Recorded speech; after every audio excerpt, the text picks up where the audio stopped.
Welcome back on board Take It Easy. This week we are going to our first anchorage in the main area of Raja Ampat. And if you thought the underwater views in Misol were good, wait until you see here. In order to pick where we can go for the next month, I'll also explain to you the weather patterns here. So jump on board. I'll be moving along, singing my song, running around, ain't nothing wrong. The live long day.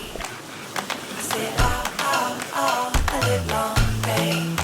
So after being kicked out of Misol last week, we're reaching Sorong, where we are going to be able to restock, mostly in food and fuel. The issue in Sorong is that the main anchorage is very exposed to the wind, but it's also fairly unsafe. We keep hearing stories of sailors who went ashore and came back to see their boat had been visited and a lot of things were stolen. So we are staying in a marina, or should I really use that word? A safe space for sailors, I guess. It's not really that easy access as the channel is very narrow with some steep turns and there are shallow spots at the entrance. But at least once inside, it's very protected from everything. Wind, current, seas. Perfect place to leave the boat while we are in Sorong, and the price is reasonable. It's yet again a place where we have to use the Mediterranean mooring technique, so dropping the anchor at the front and attaching stern lines to the dock. This avoids the swinging motions and it would allow to dock more boats together.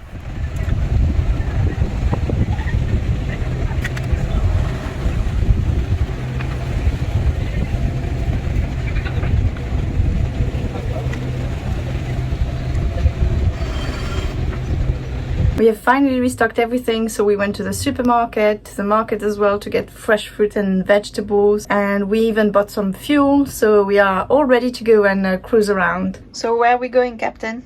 So it is actually quite exciting because we are going to Friwin, which is one of the first places where we're gonna actually be able to dive, snorkel and do everything. So I'm super excited. I think it's a long way, so we might stop in between. So going to Batenta, I guess, which is right in the middle. I think it's 25 nautical miles, and then another 25 to get to Friwin. As planned, after a night stop in Batenta, we made it to Friwin. We could have done it in one day distance-wise, but we couldn't get out of the marina before early afternoon due to the low tide.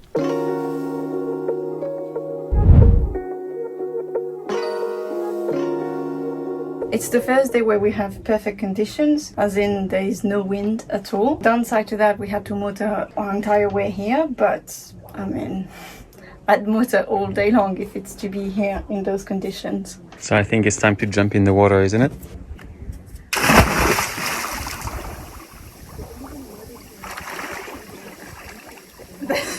Oh my god, there's so much current!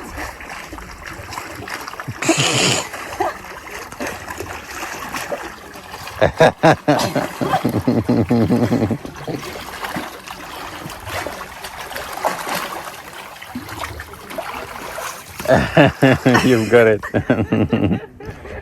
Okay, there's a bit of current. Be careful. All right.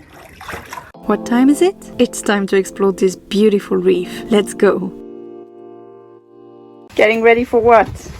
We are gonna do our first snorkel in Raja Ampat. I'm so excited because last time we were snorkeling here, it was for a honeymoon, and that's the whole purpose of why we're here. So we're gonna go now. There's a lot of currents, so we're gonna have to be careful, but we're gonna tow the dinghy. It's good conditions, there's almost no wind, so let's go in the water to get ready. Is this how you are planning to dress? I'm just gonna put this just for the sun, so for the UV, because the water is 29.5 degrees. Which is not what we are used to in Australia. So no suit today. I had to remove weight, if not I'm gonna sink to the bottom. And yeah, I mean, we're gonna have to go now and enjoy. Great. Alright, let's go.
Beautiful, wasn't it?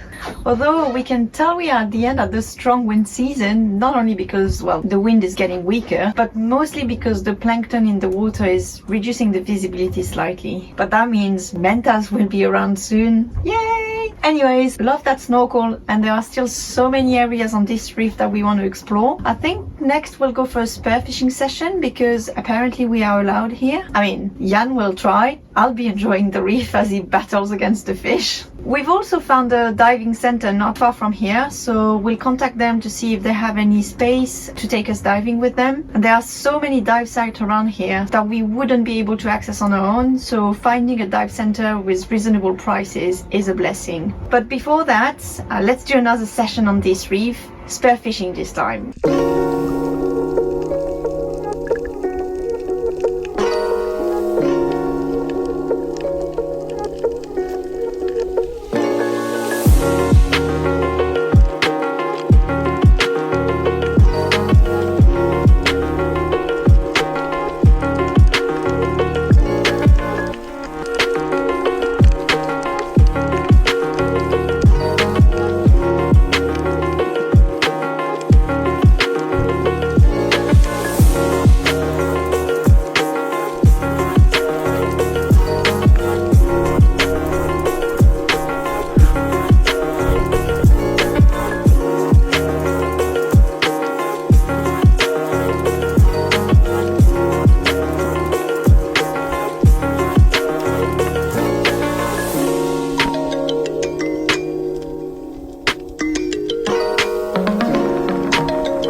So, what did we get?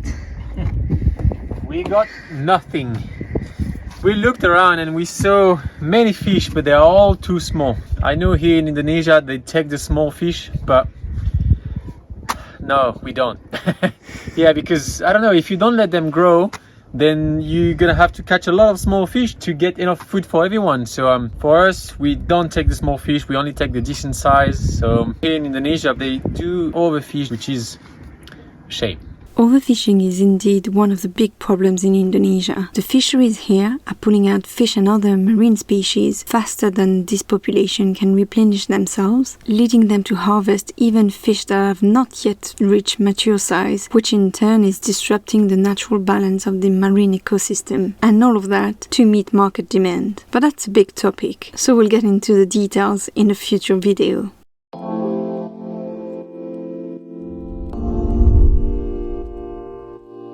One of the things that we bought at the market is some eggs.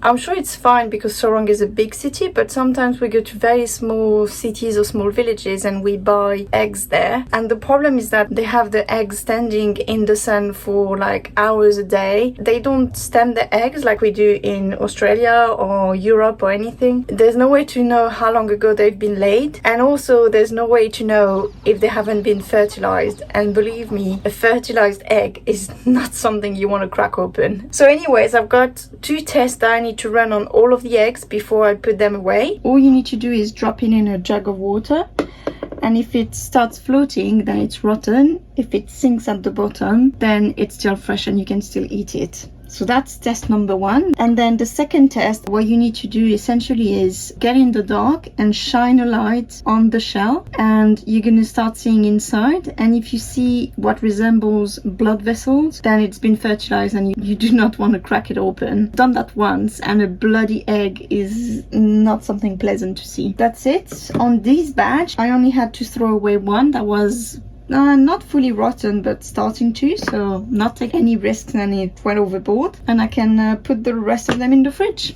As promised, let me tell you more about weather planning here. There are two seasons in Indonesia, so one from mid-June to mid-September or October, where we have consistent trade winds blowing from east-southeast. And then we have the season from November to April, where the winds are either from northwest, north or northeast, but they are very unreliable and usually weak. And contrary to common belief, there are no defined wet and dry seasons. The rain can occur all year long, but it never really rains all day. Temperature-wise, we are around 31 degrees all year long, although it feels hotter due to the humidity above 80%. And the visibility in the water is average during the light wind season because of the plankton in the water, but that also means it's manta season. So in essence, we have one season with less wind and reduced visibility, which is manta season, and one with more wind and perfect visibility. That means that technically there are no bad times to visit Raja Ampat, but clearly that doesn't help us with the planning, right? Also, there are two problems when it comes to weather planning in Raja Ampat. A, it's on the equator, so as you cross to the northern hemisphere, the Coriolis force comes into play and can change the direction of the wind. And B, Raja Ampat has a lot of microclimates that vary substantially from one island to the next. So you could basically be enjoying the perfect sunny day where you are and see thunderstorms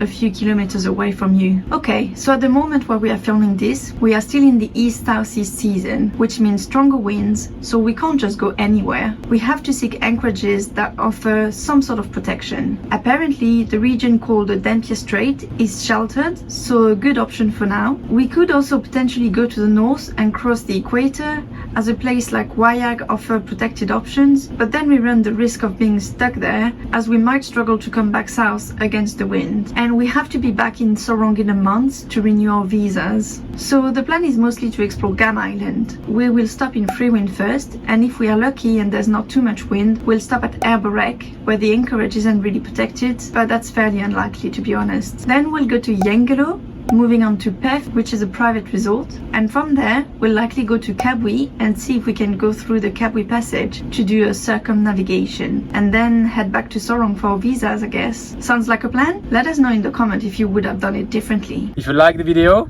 don't forget to subscribe. Thumbs up helps the channel a lot. And yeah, see you next time.